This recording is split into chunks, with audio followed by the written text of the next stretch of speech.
Hey y'all, welcome to Libby Says. I am your host, Libby. With August being National Breastfeeding Month, we are introducing a very new episode called The Milky Spill, where we'll be spilling all the proverbial milk because we all know that we do not want to spill this breast milk, right? About all things breastfeeding. The U.S. breastfeeding community has declared this year's thing, excuse me, I've got the words, I promise, friends, as Nourish, Sustain, and Thrive. So grab your favorite pens and a notepad as we begin to spill the milk.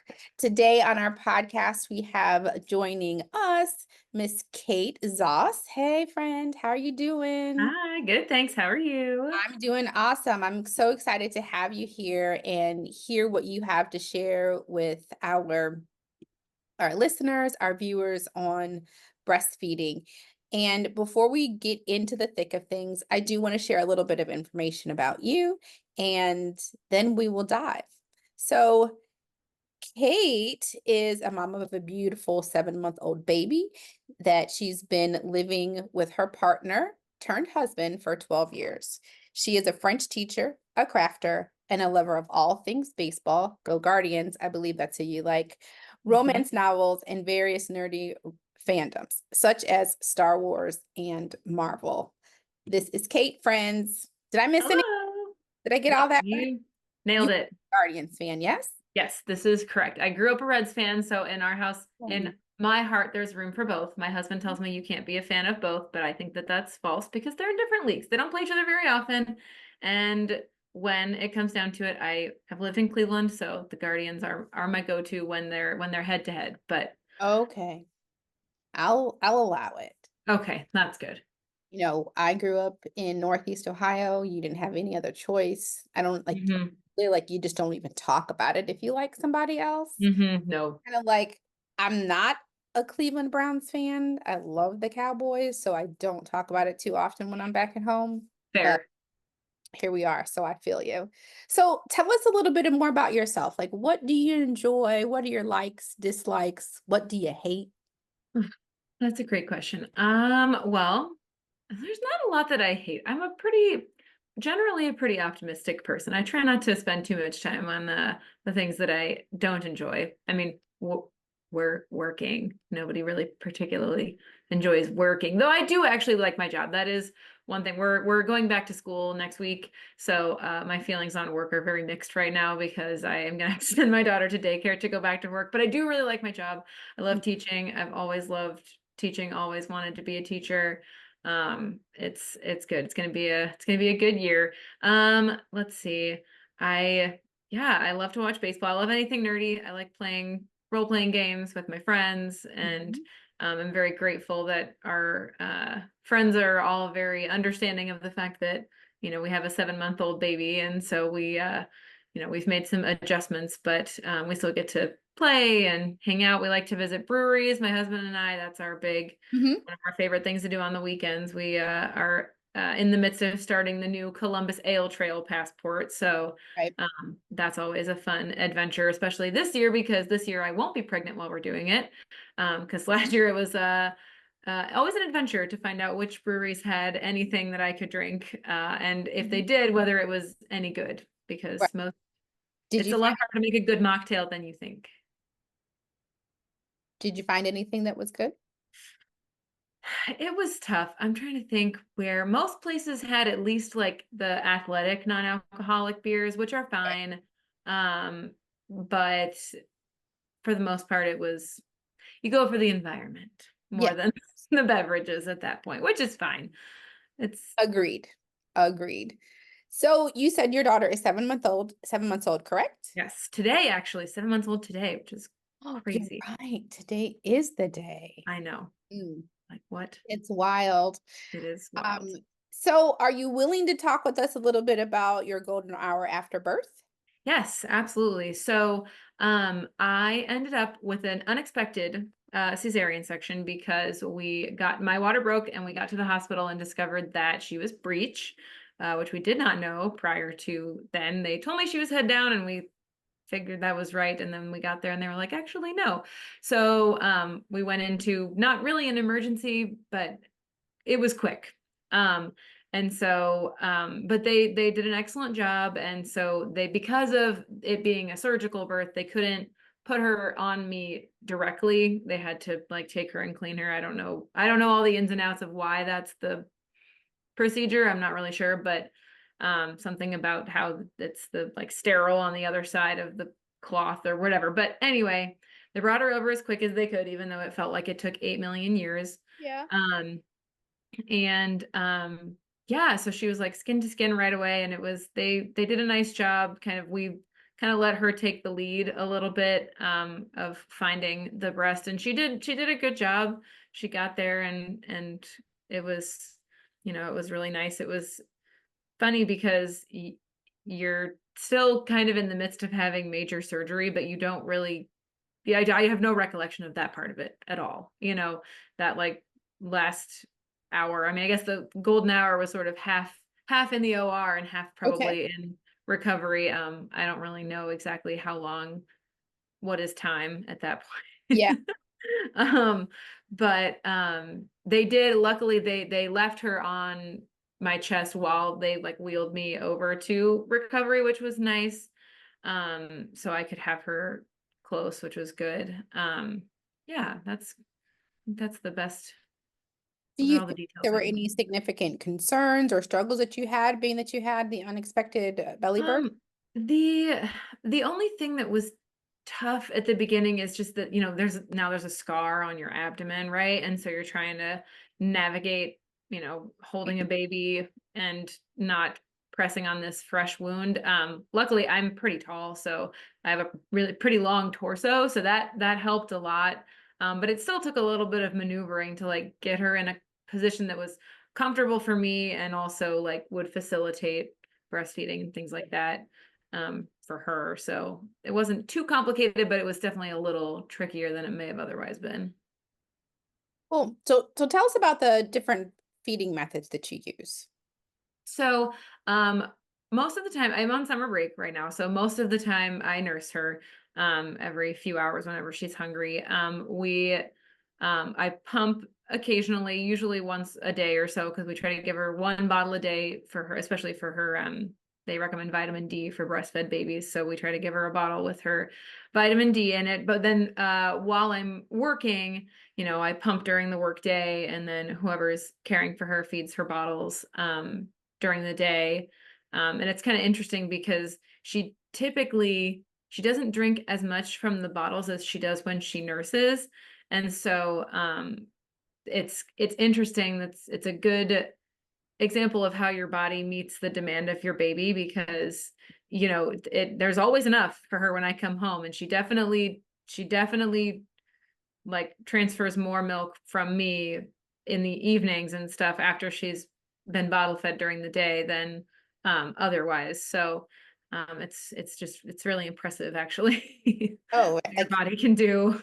right. And I think that's probably one of the things that mesmerizes me so much about breastfeeding, Mhm.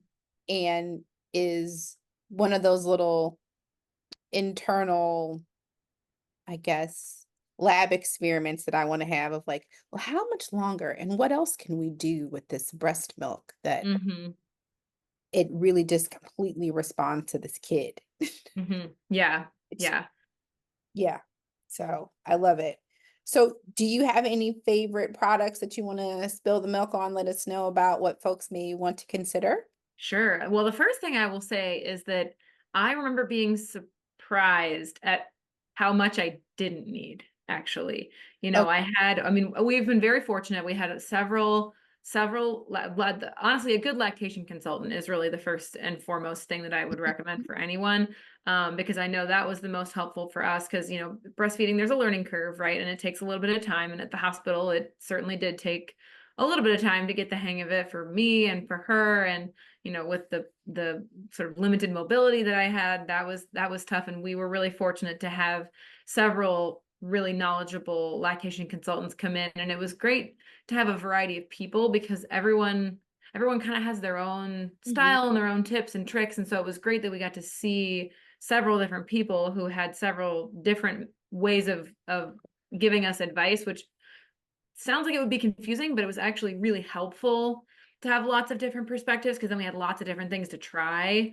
And so, I remember using some, I don't know, some nipple butter. I don't even remember what it was at the beginning, but even that, with all of the assistance that we've had from our lactation consultants, I don't even really use that anymore. We don't really, I don't need, thankfully, very much. But I will say my Spectra pump, I think it's an S3 that I got through insurance, works very well, super simple, very few parts to manage, which is good.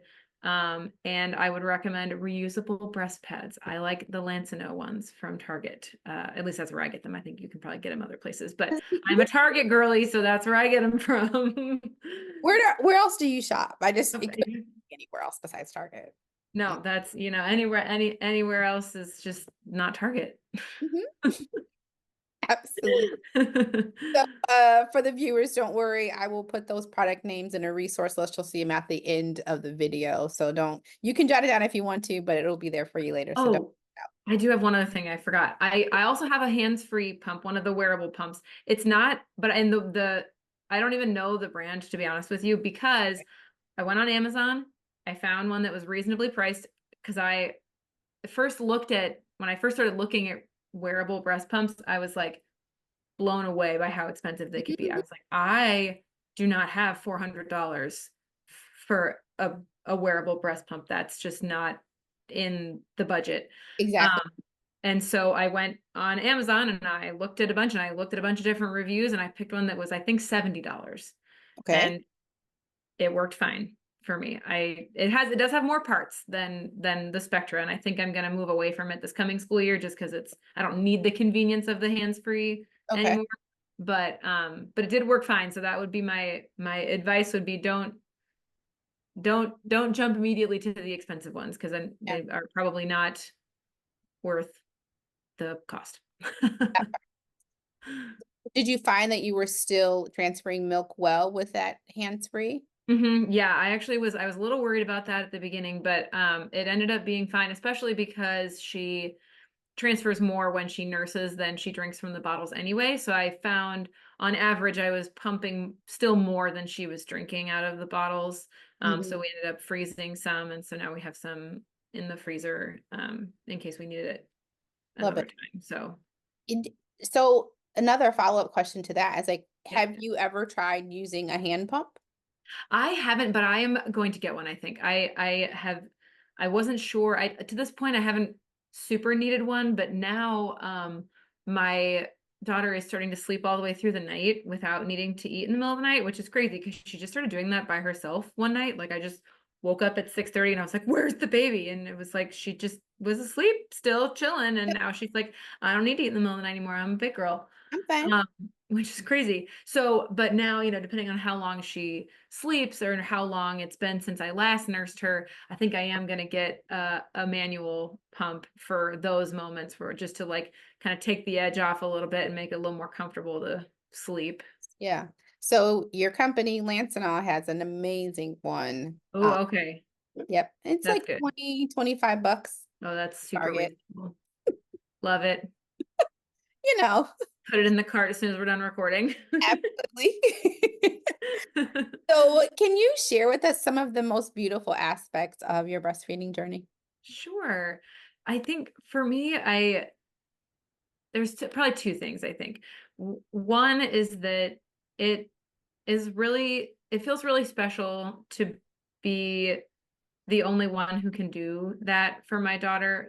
She can drink out of bottles and that's perfectly fine. And, we know that, you know, breastfeeding doesn't work for as well for everyone as, we've been really fortunate that it has Mhm. gone very smoothly for us. And so I find it really special that that's something that only I can do for her. And I look at her and she's never had formula. She's only ever had breast milk. And so I look at this baby that's 7 months old and I'm like, everything that she is, all of those little rolls and the squishy face and all of that I nourished all of that Yes. myself, which is truly baffling to Yeah. me that that's even possible. Yeah. Um, so that's one part of it. And then the other part I think that is really beautiful is just that I love that I can just I can just feed her whenever. Or even if I'm not even sure that she's hungry, our lactation consultant told us, when in doubt, whip it out, which is good advice, I think, because even if they're not super hungry, like lately, my daughter has had a diaper rash that's bothering her. Mhm. And so she's been a little upset and uncomfortable. And so she, I think, has nursed a little more frequently. Maybe Yeah. not because she's hungry, but because it just makes her feel better. It just makes her feel comforted. It makes her feel like calmer. And I love that's something like that's so special that I can provide that for her in Yeah, it that way. really is. I mean, I think that is, um, for me, with my first one, that was the seller in my mind. Hmm. It's like, huh, I don't have to do anything to do this. Hmm. Get up and get a bottle. I don't have to make a bottle. I don't have to go to the store and buy formula. Hmm. When I hear people talking about it, and especially when we had the formula shortage a couple of years ago, I was like, I wish I could nurse the whole community because Yeah. y'all need milk and you can't get to it. Hmm. But like I said, in with my first kid, like that was easy. I'm like, oh, we're out at the store and you need a snack? Got a snack for you, kiddo. There you go. It's right there. And I, Easy peasy. so mine is 2, my youngest is 2, and he asks for snacks.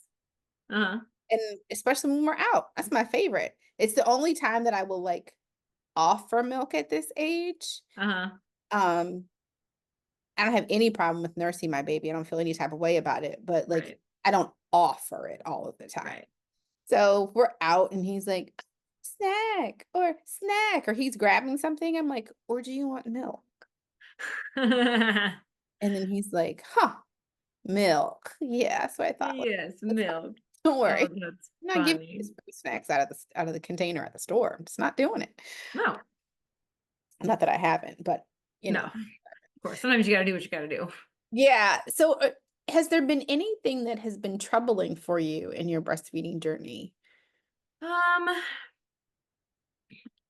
Not particularly. I think the only thing that There. is kind of tricky is something that is tricky all through pregnancy and postpartum and women's healthcare in general, and that is that the the answers you find from the internet slash even sometimes your healthcare providers are always presented very black and white, Mm, very like you must wait 2 hours after you have a beverage of an alcoholic nature before you nurse your baby. Or if you had two, then you have to wait 4 hours. And it's like, okay, but where is the data on all of that and where is the information? And the more you kind of look into it, the more you realize that those things that they make out to be black and white really aren't, but they're very much very gray.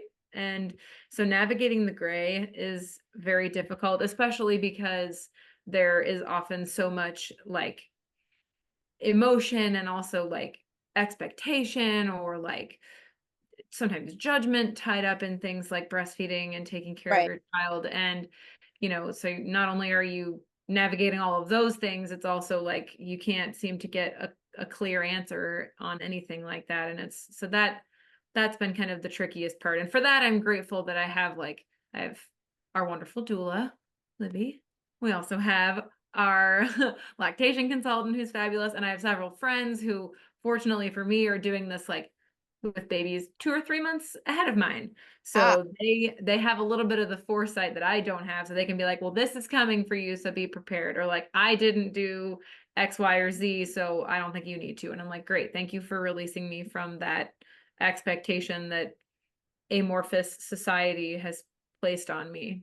absolutely. And I think that is one of the big fat secrets of breastfeeding is like Mhm. having a support system and a community.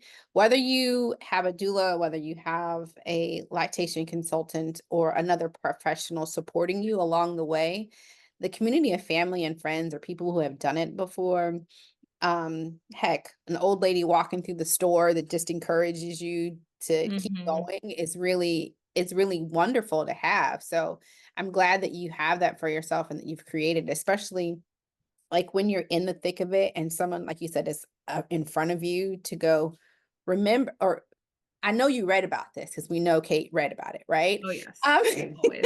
Always. and also, like, it really happens, but it kind of happened like this. So, kind of helping you maneuver through that gray area and those gray spaces, Hmm. and having that reassurance that whether you have someone to pick up the phone and call real quick or send a text message, Hmm. so that you're not, stressing about you or getting baby to, to see a medical provider because you Hmm. worry about something or them not getting back to you fast enough. In my chart, that community is really, really great. So I'm glad that you have literally had that for yourself Hmm. Yeah. outside of the professional, because Yes. in my opinion, that community, those people are far more impactful, Yes. especially if they've had the professionals, supporting them. Yeah. There's Like a my mom, when I went back to work, it was like the end of the school year. So I had a couple months of the school year left right. before summer break after my maternity leave ended. So, and my mom was coming to watch my mom and my in-laws were coming in turns to watch the baby while I went back to work before the summer. And there was one evening that I came home and we were fortunate enough that they would spend the night. So like my mom would come on like Monday morning and she'd stay till like Wednesday afternoon when my in-laws would come and then they would stay the rest of the week. And there was one day we came home from work and I was like so exhausted and I was like, I've got my pump out of my bag and whatever. And I started taking it apart and I looked at my mom and I said, if anything is going to make me give up breastfeeding, it's going to be washing all these damn pump parts every day and waiting for them to dry or drying them by hand because they take too long to dry before I reassemble them. And after that, every time she was at our house that the pump needed washed, she washed it for me, which sounds so simple, but I will tell you, it was like life changing because I really was like, I can't do this. I mean, especially the hands-free pumps, which, like I said, I like, but there's a lot of parts. I mean, there's like 5 or 6 parts per side. You got to take them all apart and wash them all and lay them all out to dry and make sure they're not laying so they get condensation on the inside and don't dry. Like, Old.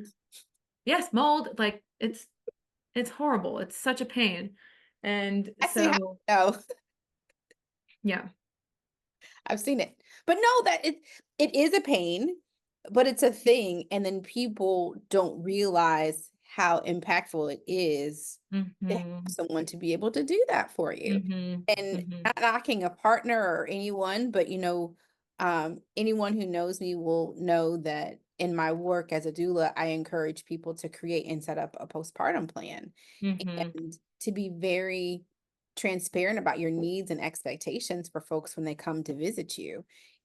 Having that on the to-do list, wash the pump, please.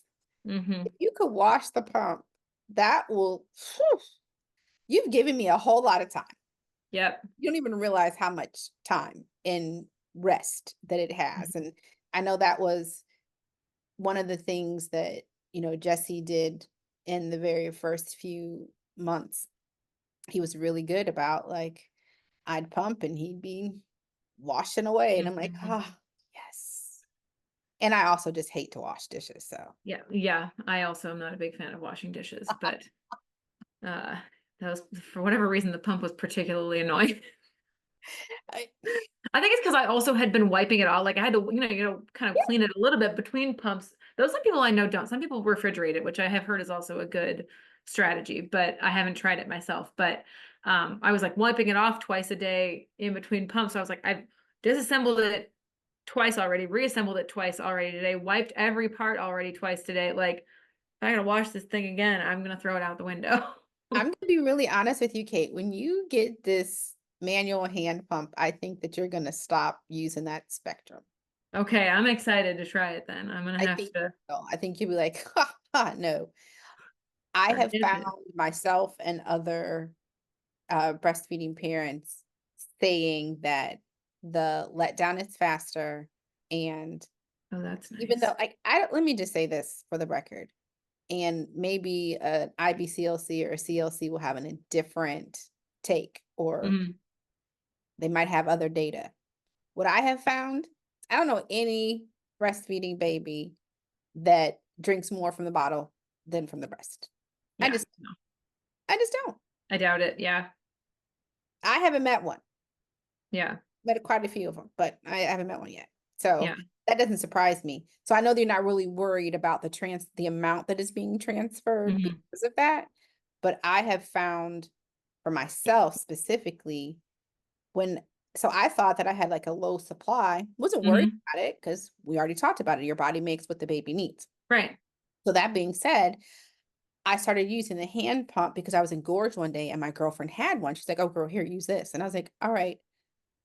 The amount of milk that I express with the manual pump literally would make me cry sometimes. I'm like, "This is a lot of milk. Like, this is Oh, that's awesome. how is this possible?" Because that letdown is like, "Choo choo, let's go. You said you needed milk, we got you."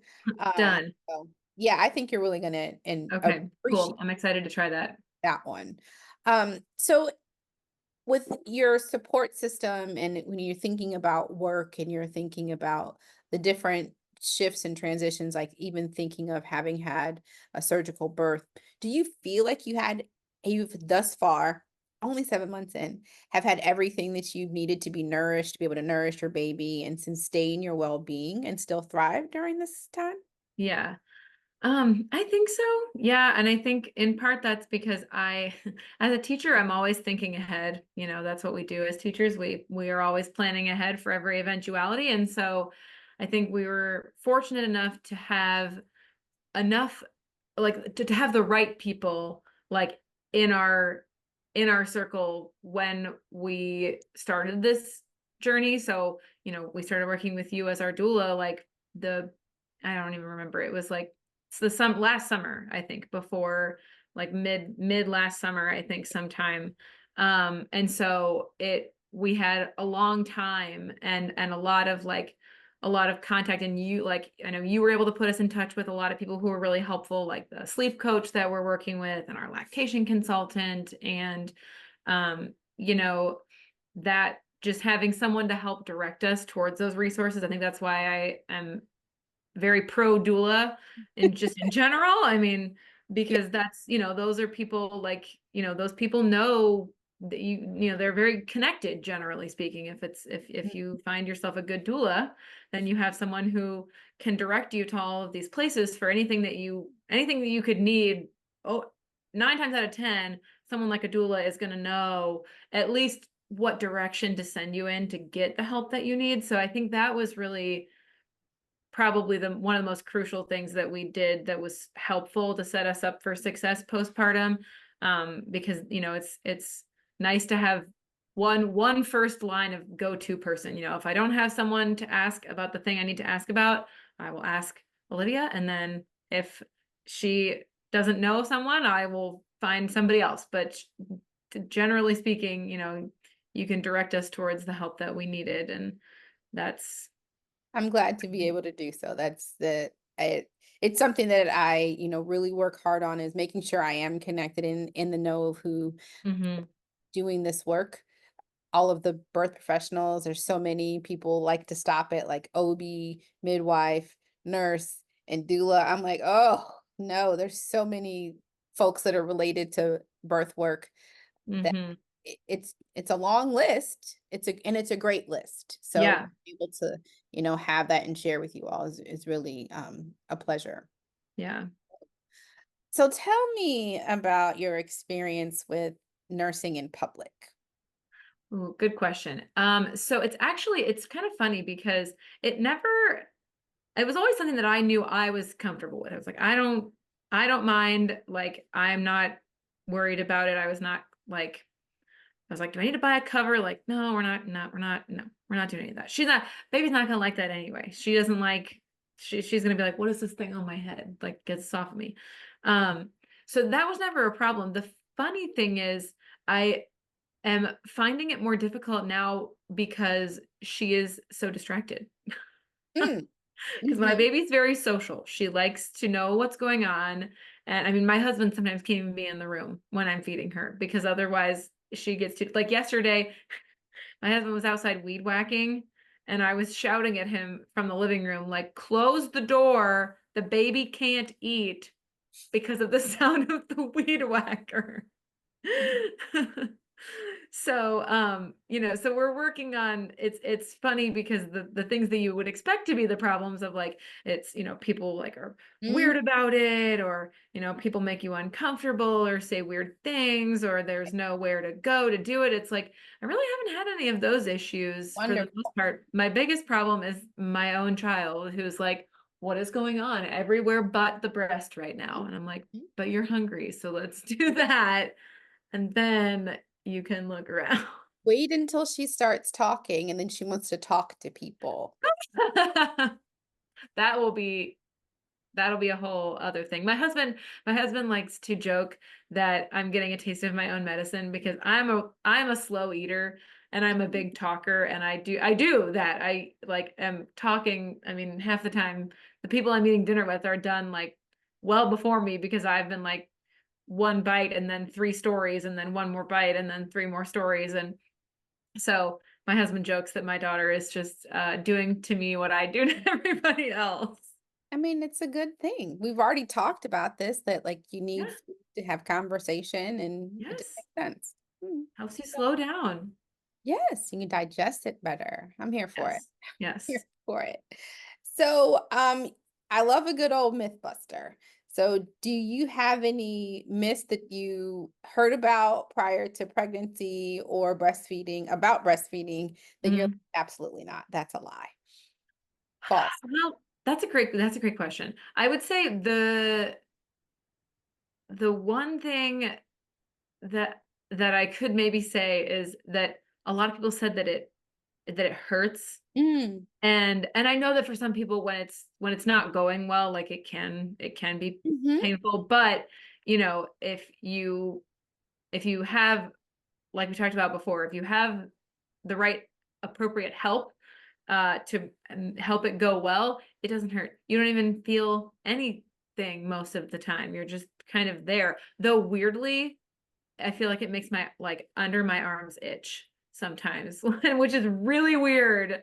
And that was a thing I didn't That's a expect. symptom I haven't heard of. I know it's so weird. I think it's usually just with like letdown when that's going on, like it gets kind of Oh, tingly, whatever, and then it's like, sensation. Yes, yes, yes, that would make sense. yeah, Absolutely. super, super weird, but Mhm. normal, just weird. Um, but yeah, I feel like I had another myth I was going to talk about and I forgot what it was. But yeah, no, it shouldn't hurt, not if you're doing it right. No, Also, that biting is a problem. I know that was another thing that somebody told me, that biting can be a big issue. My daughter has two teeth now, and she bit me like twice, but never again. I just, they tell you to, you take her off, you say ow, and you end that feeding. And it doesn't take them long to learn that biting means I don't eat anymore. Also, our lactation consultant said too that, it's important to remember that babies can't bite you while they're actively nursing. Like if they're actively sucking, they can't bite you. So if you're paying I got attention, but it makes me giggle still. right? Every time I hear this one, I'm like, no, friends. Yeah, like if you notice that they're done and they're starting to play around, that's when you just then they're done and you take them off before they get a chance to bite you, Mhm. and that's that. So yeah, but biting, not Well, I think the not other good to thing is you. like one of the ways I try to, when they still don't listen or people don't believe that it's not, and I almost that's why I tell people like it's not that it's not possible. It's just not as probable because if they're actively, as your consultant said, like if they're actively feeding, you're not able to bite. I said, think about it. When you're using a straw, do you bite it when Right. you're sucking? And people are like, it's not the same, but it is. So when you're drinking from your Starbucks sippy cup, are you biting it, friends? Like you're not like, why would you be biting it? And they, there's all this rationalization of, well, I'm an adult and I know better. And I'm like, it's muscle memory that you learn that's pretty much something you don't really have to learn, right? Right. Right. There's because they didn't have teeth to begin with. Right. Right. So they weren't Precisely. biting you all these months before they had teeth. And you Right. think Well, now that's that what they have teeth. someone told me the other day that they thought their baby that was like 3 days old had bit them. And that's why she was bleeding. And I was like, I think you maybe have a bad latch because I have a daughter with two actual real very sharp teeth, Mhm. and she did not break the skin when she bit me. So I Yeah, sort of doubt that your 3-day old baby with their little gum things is gonna break the skin. I don't think that's a thing. likely a bad latch, which Yeah. is the same issue or potential concern when it comes to those who are saying that they have pain. Because, Mhm. yeah, sometimes it does hurt, but thinking of like, well, let's talk about what the hurt is.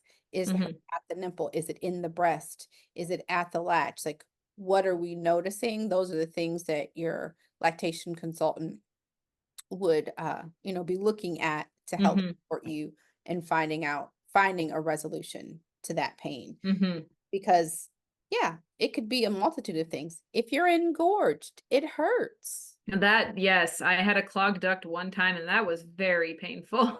And so being able to, I think in community, to be able to differentiate, Mhm. it was painful because, Mhm.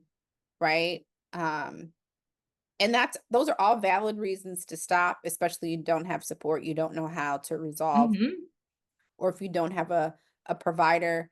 Because I think one thing that most people in at least American side society does not realize is like your pediatrician, your OB are not required to have lactation education. Mhm. Which is crazy.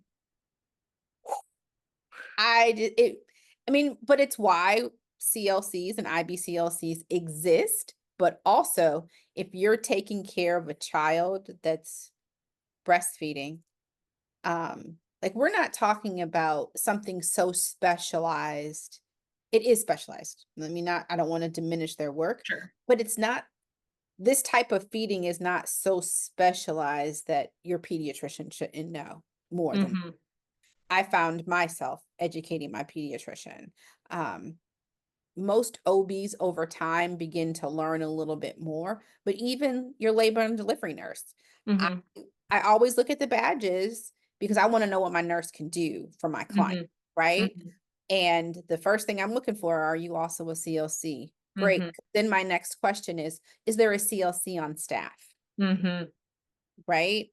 So these are, I'm saying this because I heard you talk about like you had several CLCs come in and Mhm. support you while you were at the hospital. I think that people don't know, they assume you work in this unit, you know everything I need to know to be successful, healthy, and Mhm. be able to sustain myself in the coming weeks before I see my provider again. But Mhm. everybody knows everything. Mhm. And most of the time, the lactation consultants on staff at the hospital are literally working on Monday through Friday, 9 to 5, 8 to Mhm. maybe 6, maybe. But most Mhm. you have that baby at 3 o'clock in the morning. You're hoping that there's a nurse on staff who is well seasoned, Mhm. or they are also a CLC. Yes. Yeah, absolutely. Yeah. So, I'm really glad that you were here. I'm so happy we got to chit chat and talk. Thank you. I haven't heard all of these wonderful things about my little gal. I'm so excited that she has 2 little teeth. It's Oh my just gosh. so It's great. crazy. It's crazy. But as we continue to, move through National Breastfeeding Month and reflect on this year's theme of nourish, sustain, and thrive, what are some ways that you believe communities can advocate and support breastfeeding?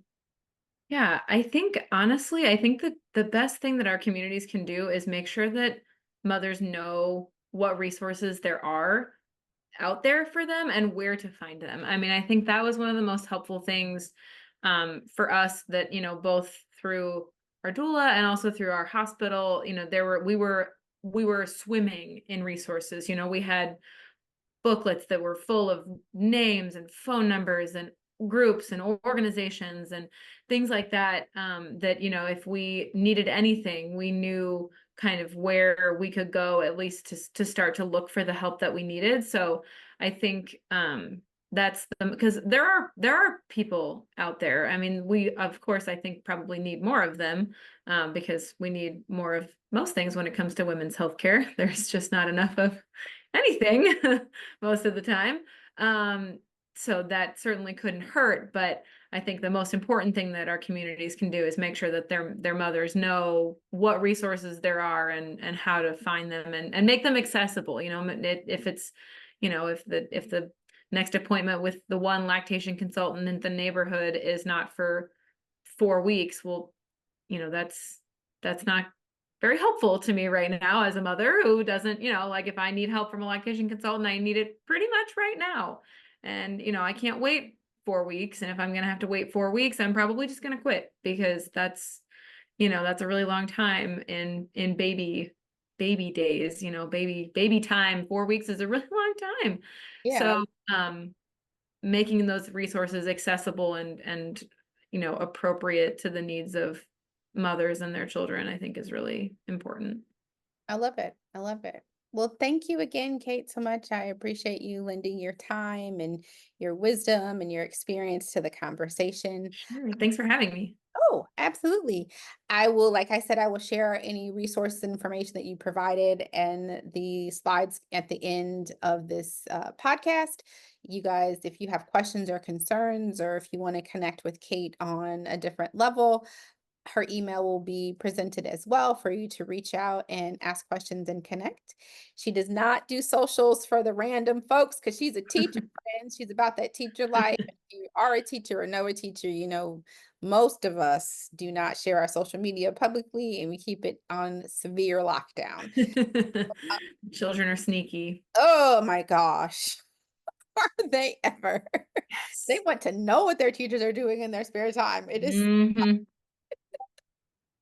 But again, thank you so, so much. And viewers, thank you all for joining us for this edition of Libby Says, AKA the Milky Spill. And we look forward to chatting with you guys and sharing more here in the coming weeks. Peace out. Have a great one. Bye.